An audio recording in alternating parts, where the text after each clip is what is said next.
Vambora, falar sobre SAF mais uma vez. Eu sou Gabriel Amaral, sou jornalista, sou tricolor.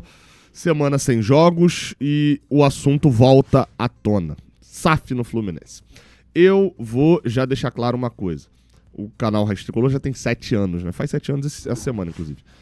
Mas, obviamente, eu não abordo o SAF há 7 anos aqui, mas eu já abordo há um bom tempo. Tem vários outros vídeos. Eu não vou falar tudo sobre SAF num vídeo só, porque já fiz outros e tem outros vídeos aqui onde eu já abordei, por exemplo, comparação com outros clubes, o cenário, a mudança do cenário, o cenário inicial e o cenário que vem depois, os perigos e riscos de uma SAF, as vantagens da SAF. Já abordei aqui de vários olhares. E dessa vez, a abordagem que eu vou fazer, eu ainda não fiz dessa maneira, que é a abordagem política da SAF. Vamos lá, tá? Não esquece de deixar o like aqui embaixo, se inscreve aqui no canal e compartilha esse vídeo aí. Todo mundo sabe, desde 2018 eu tenho aqui o Raiz Tricolor e eu sempre tomei cuidado e acho importante fazer esse disclaimer aqui antes de fazer qualquer coisa. Eu sempre tive o cuidado de nunca participar da política do Fluminense, porque eu acho que a partir do momento que eu participo da política do Fluminense, tudo que eu falar pra vocês pode ser enviesado. Por mais que eu vá sempre tentar perseguir a imparcialidade, não ser parcial, não escolher um lado, eu sei que eu sou uma pessoa que, obviamente, vai ter pensamentos. A gente aprende, inclusive, na faculdade, né? Se alguém aí se diz jornalista imparcial, o cara faltou aulas da faculdade. A gente aprende que a gente busca imparcialidade, mas nunca vai conseguir. Porque, sempre falo, surgiu um grupo político de Rio Bonito e que fale sobre como os torcedores de longe precisam ser representados, etc, etc, etc. A minha vivência, por mais que eu seja imparcial, a minha vivência como torcedor morando longe já vai ser completamente alterada em relação a um outro candidato que fala que tricolor é só quem vai no Maracanã. Entendeu? Porque eu moro longe. Esse é o ponto da imparcialidade. Então é sempre bom tomar esse cuidado. Eu nunca me envolvi e, se Deus quiser, nunca vou precisar me envolver em política do Fluminense. Nunca apoiei um candidato, sou sócio desde 2019, ininterruptamente. Não apoiei nenhum candidato em 19, não apoiei nenhum candidato em 22 e não vou apoiar nenhum candidato em 2025. Não faço isso porque sei que eu preciso ter um distanciamento para poder entender as coisas. Agora, não tá errado quem faz, acho que deixando claro, tá? O problema é quando faz na espreita, mas deixando claro quem apoia, quem gosta, não acho problema nenhum. Isso tô falando pra jornalistas, tá? Não tô falando pra youtuber, só torcedor que tem canal e tal, não, porque isso aí é outra história. Tô falando pra quem quer ser, tipo, trazer notícia e etc. Então, só pra deixar esse disclaimer, eu não apoio candidato nenhum, não gosto e desgosto e tal, tenho meus gostos pessoais, mas tento ao máximo, publicamente, não trazer isso para meu trabalho. E aí, a gente a história toda que começa, e a gente vai falar sobre essa questão da política, porque teve esse panfleto aqui divulgado no Fla-Flu de ida da semifinal. Vou deixar o panfleto aí, não vou ler tudo não, mas é um panfleto que tem um teor meio que... ele traz alguns pontos que são fato, outros pontos são bem exagerados. Não vou me prender a justificar ponto a ponto aqui. Alguns pontos, inclusive, já acontecem hoje. Mesmo, né, não tendo um dono na SAF, o conselho, por exemplo, do Fluminense é formado por apoiadores do presidente em sua maioria, então isso já deixa ali a situação muito... O conselho do Fluminense não é participativo, não tem reunião online, olha os outros clubes, alguns outros clubes, né, alguns poucos, e fico com inveja do que era para ser o representante do torcedor lá, sendo só, na maioria das vezes, e não tô falando de todos, sendo só meio que capacho do Mário do presidente, né? Porque nem só do Mário, foi do Peter também, foi do Abad, para várias coisas, e além disso também ser vazador de informação sobre camisa do Fluminense quando é apresentado. Então, nesse ponto, não podemos dizer que a gente vai perder o conselho deliberativo que praticantes, né? Mas essa imagem aqui, ela chamou a atenção porque esse panfleto foi divulgado por um grupo político do Fluminense chamado Tricolor de Coração. Aqui, ó, esse é o emblema deles, e se vocês olharem bem aqui, ó, na parte de trás, dá para ver que foi distribuído pela Tricolor de Coração. Saiu uma matéria no jornal O Globo, do Diogo Dantas ontem, falando que esse fogo amigo, né, porque o grupo Tricolor de Coração, no geral, sempre apoiou o Mário Bittencourt, e aqui no resumo da matéria, né, a gente pode ler só o resumo, vou aqui, ó, deixar passando aqui, você pode dar o pause e ler a matéria inteira, mas diz aqui que o Mário Bittencourt está enfrentando resistência interna à venda da SAF, porque o grupo tricolor de coração, antes que era seu aliado, agora está se opondo ao projeto, e que a oposição está criticando a venda, destacando a base de Xerém, e que o BTG busca investidores, mas ainda não apresentou propostas concretas. Pois bem, a Tricolor de Coração soltou uma nota, está aqui, falando que, com a assinatura de vários nomes aqui, inclusive, que participam também do grupo político, falando que continuam apoiando o Mário e que esse panfletagem, etc., essa comunicação institucional é só de uma minoria ali que ainda tem acesso ao site, determinadas redes sociais, e aí estão fazendo publicações sob o nome da Tricolor de Coração, sob o nome do grupo político, mas que não representa a maioria do grupo político. Ou seja, teve um racha no grupo político, né? E aí, beleza, fiz esse preâmbulo todo, falei da imparcialidade, falei sobre a confusão que aconteceu, pra gente entrar no assunto da SAF como política. Explicação básica que eu faço em todos os meus vídeos. O que vai acontecer com a SAF, que é o básico? O Fluminense... Hoje o que existe? A gente torce pelo quê? Pelo Fluminense Futebol Clube. É isso.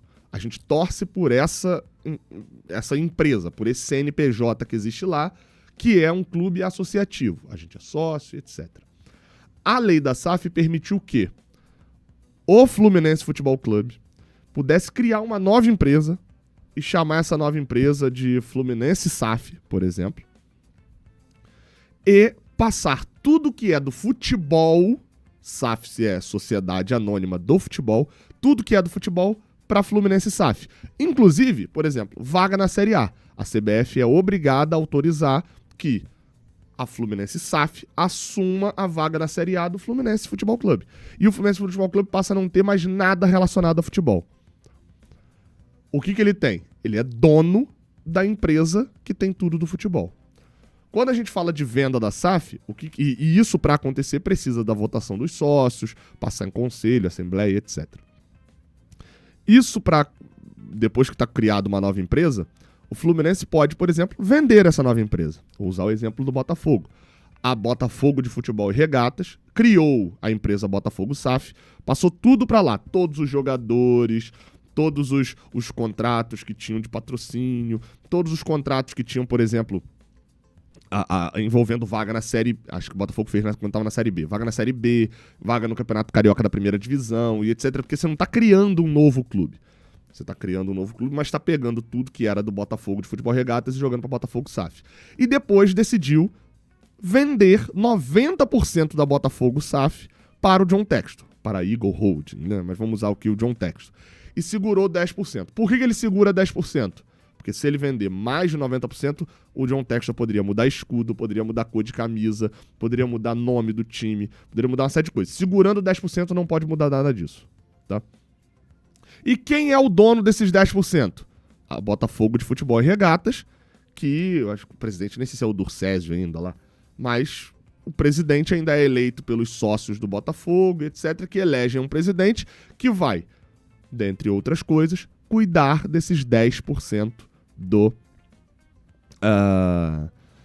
Botafogo de Futebol e Regatas. Mas o John Textor é dono dos 90%, então a participação do clube de fato é muito pequena. Então, explicado como funciona, dá para entender um pouquinho qual que é a preocupação dos grupos políticos de laranjeiras.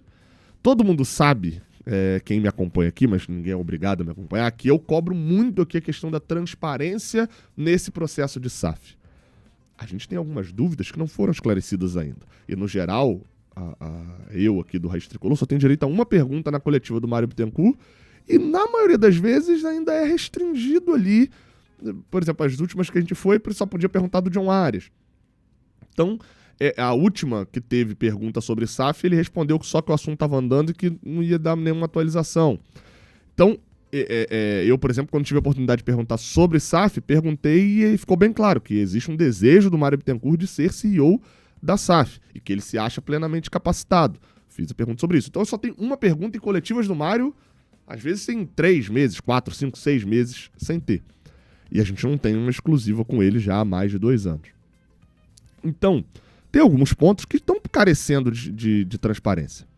Por exemplo, o contrato do Fluminense com a BTG, ele é um contrato que a BTG está recebendo para isso? Quanto está recebendo? O Fluminense contratou estudos da BTG? E nesse contrato, se o Fluminense está pagando a BTG, caso um outro banco que tenha feito, por exemplo, a XP foi quem fez o processo de venda do Botafogo. Não vou entrar aqui no mérito financeiro, se a XP é melhor que a BTG, não é esse o ponto. Mas são duas instituições grandes aí do Brasil dessa parte mais financeira. Se a XP receber uma ótima proposta, chegar algum aliado lá deles, alguém que seja parceiro dele em outros negócios, falar, cara, o Fluminense lá tá virando SAF, eu quero comprar. Tem uma ótima proposta e falar com a XP. A XP pode trazer essa proposta pro Fluminense ou existe um contrato de exclusividade com a BTG? Porque se esse contrato for de exclusividade, quanto que a gente está pagando para ter exclusividade com a BTG? Qual é o percentual que o banco vai levar nessa transação financeira? Ele tá fazendo tudo pro bono, ele tá fazendo tudo... Pro bono é um termo mais do advogado, né? Tá fazendo tudo sem custos pro Fluminense, porque o dono é tricolor e só vai receber uma comissão nessa venda. A gente precisa saber, são detalhes que a gente precisa saber. E que não podem ficar refém de só na hora que chegar a proposta. São detalhes muito específicos, mas imagina só, se a gente recebe uma proposta via BTG, que é uma proposta de 100 milhões de reais, é a única que chegou e o Fluminense decide vender, tô exagerando aqui. E via outra empresa financeira, tinha chegado uma proposta de 1 bilhão, mas o cara só faz negócio pela XP, só faz negócio por aquele banco, não faz negócio pela BTG, porque deu algum problema lá no passado e ele não quer fazer. A gente vai ter que ficar com a pior escolha? São casos imaginários aqui, mas são casos que podem acontecer. São casos que a gente precisa ter a transparência. Eu cobro muito essa transparência. Eu não estou cobrando agora do Mário Bittencourt vir detalhar que recebeu uma oferta tal e que não aceitou. E que, isso, inclusive, precisa estar. A gente precisa saber disso. Só que, do outro lado, a gente tem que tomar um certo cuidado porque política de clube não é diferente de política nacional. Não é limpo. Os caras não jogam limpo, no geral. E a gente vai precisar separar muito agora porque existe uma galera que... Vamos lá, novamente. Você pega tudo do futebol e joga pra SAF. As despesas vêm pra cá. Quem paga salário de jogador é a Fluminense SAF. É o nosso John Textor que vai pagar o salário de jogador, não é? Então, mas quem vende jogador e recebe o dinheiro do jogador também é o nosso John Textor. E aí sabe o que começa a acontecer? Sabe o que fica pro Fluminense Futebol Clube? A piscina, a sauna, o vôlei. O futebol feminino vai junto, é futebol. Mas assim, começa a entender as coisas. Essas coisas, e hoje o vôlei do Fluminense dá retorno, o Fluminense é um bom time na Superliga, tá indo muito bem, dá retorno, tem patrocínio e funciona. Agora, o quanto que os esportes olímpicos do Fluminense dão de retorno financeiro hoje ao Fluminense? Quando a gente vai olhar balanço, a gente percebe que eles são deficitários.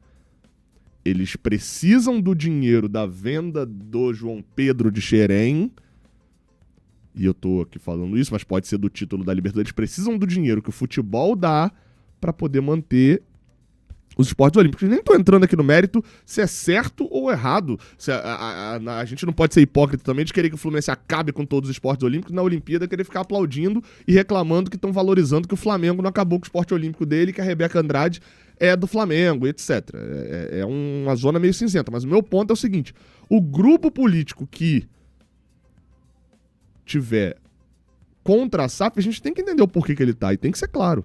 Por que que um grupo político de Laranjeiras vai ser a favor da SAF, no geral, o foco deles nos esportes olímpicos vai perder dinheiro, vai perder investimento, porque aí vai ter que começar a dar lucro por si só, seja com dinheiro incentivado, seja com patrocínio, vai ter que começar a dar lucro, vai ter que começar a funcionar, e não rodar com o dinheiro da SAF, com o dinheiro do futebol.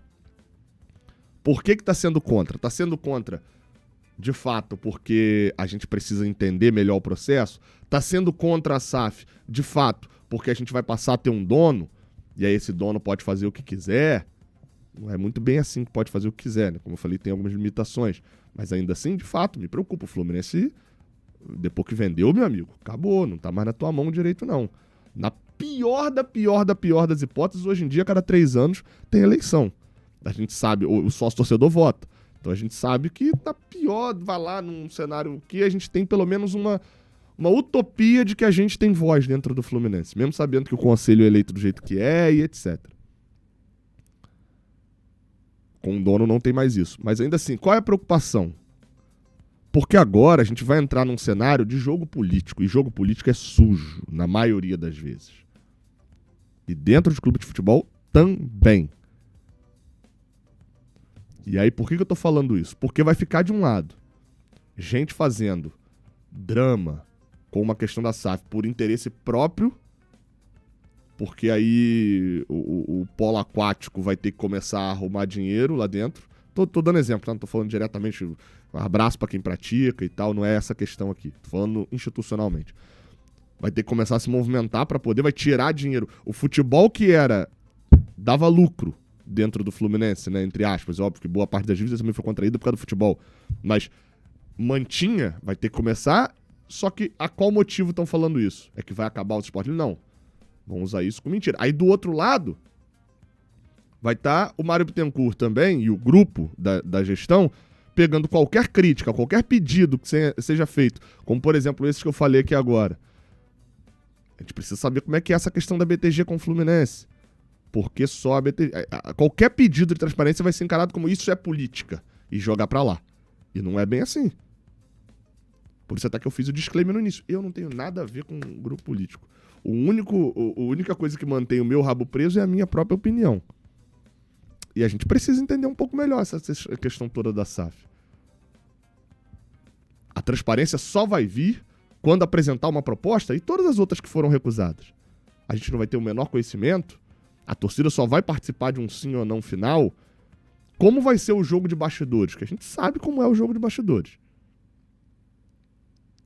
Quanto o Fluminense vai receber de fato? Quanto que fica de comissão? Qual o melhor contrato? A gente pode confiar na gestão atual? A gente pode confiar nas críticas de oposição? A pergunta que vai ficar aí pro final. Tá? Tamo junto. A gente precisa de dinheiro a mais para competir com os times que hoje já tem muito mais dinheiro, né? Que hoje são maiores no cenário financeiro. Mas se a gente não tomar cuidado, a gente pode virar um Coritiba. Se a gente não tomar cuidado, é uma decisão importante demais pra gente tomar só pensando e sonhando com o que pode dar certo. Tamo junto, tá? Até a próxima. Valeu.